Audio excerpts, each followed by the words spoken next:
بسم اللہ الرحمن الرحیم ماشاء اللہ لا قوۃ الا باللہ یا حی یا قیوم اللہم صل وسلم وبارک علی سیدنا و نبینا و مولانا و حبیبنا محمد وآلہ و عطرتہ بعدد کل معلوم لک استغفر اللہ الذی لا الہ الا هو الحی القیوم واتوب الیہ یا حی یا قیوم۔ بسم اللہ الرحمن الرحیم الحمدللہ رب العالمین حمدا کثیرا طیبا مبارکا فیہ کما یحب ربنا ویرضی والصلاة والسلام علی من لا نبی بعد وعلی آلہ وصحبہ وبارک وسلم۔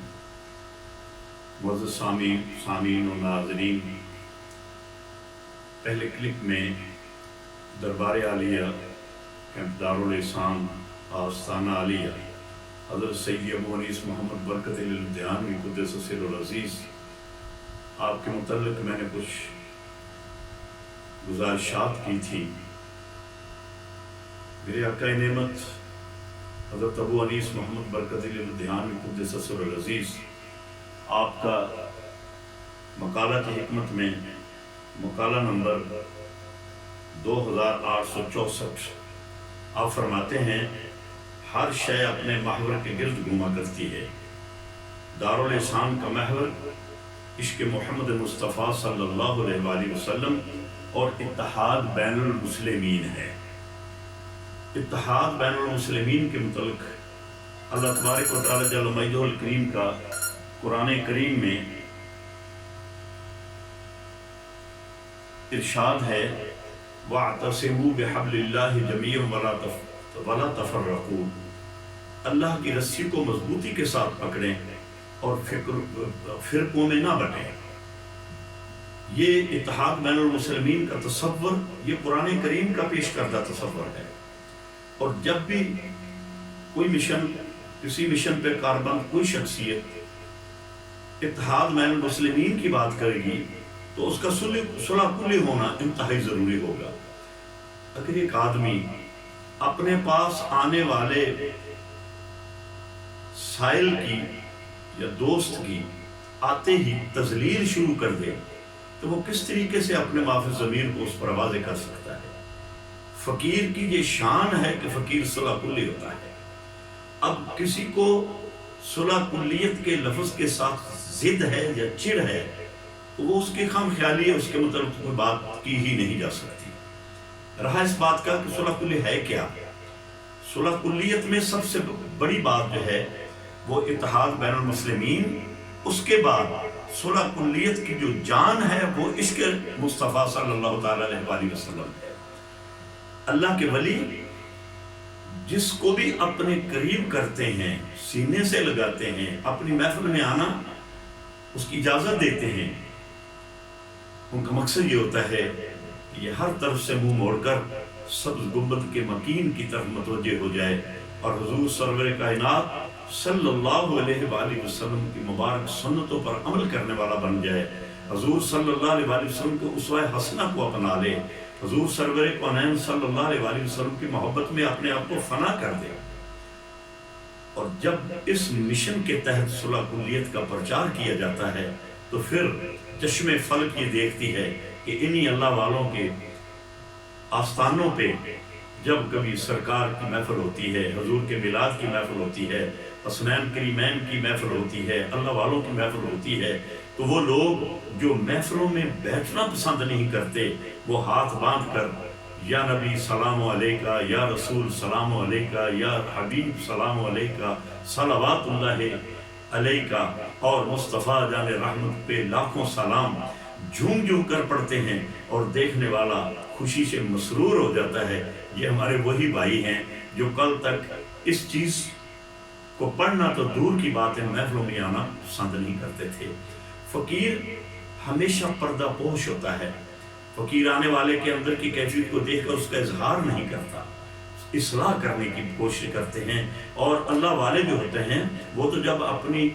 کرم کی نگاہ کے حصار میں کسی کو لے لیتے ہیں اس کی کایا پلٹ کے رکھ دیتے ہیں۔ میں بابا جی حضور فیض گنجور غریب نواز عالم کا ایک واقعہ آپ حضرات کی خدمت میں پیش کرتا ہوں۔ ہمارے صوبہ پنجاب میں ایک بہت بڑی عہدے پر فائز وفاقی سیکرٹری ایک صاحب تھے، میں جہاں ان کا نام لینا